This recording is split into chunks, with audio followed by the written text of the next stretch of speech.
All right, thanks, Lindsay. Well, we know the school year is about to wrap up for many students all across Indiana, and right now there's more than 2,000 open teaching positions across the Hoosier State. And I'm joined here by our educational expert, Ms. Jennifer Brinker. Thanks for being here with us this morning. And you're going to talk more about why we're seeing so many teachers, I guess, leaving the profession.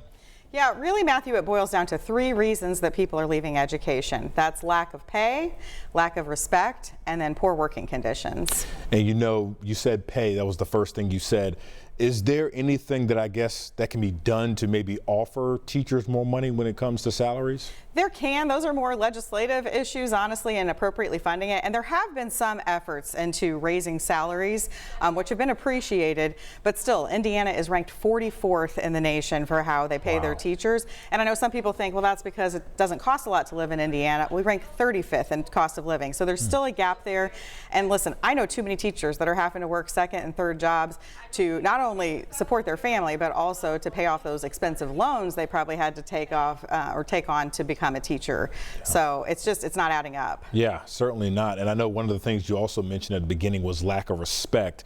Are we seeing lack of respect from administrators, teachers, kids, or is it kind of just a combination of all? Sometimes, unfortunately, all three. I know a lot of teachers out there don't, unfortunately, feel appreciated and supported by their administration so they can do their jobs and teach in the classroom.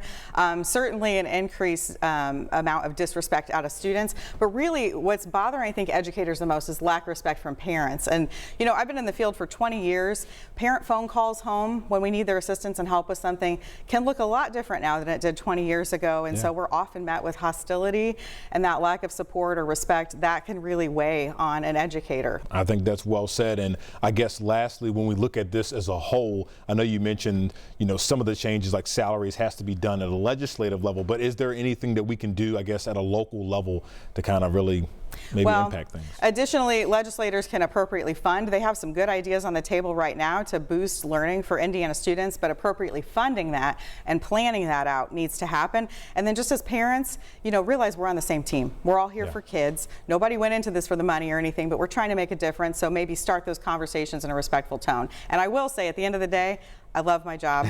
I love working with kids. It's one of the most rewarding careers, so I still encourage people to go into it. We just need to work together and make it better. Yeah, sounds all like great things. Thanks, Ms. Brinker. And we appreciate everything that teachers do. We'll have much more on our website at WTHR.com.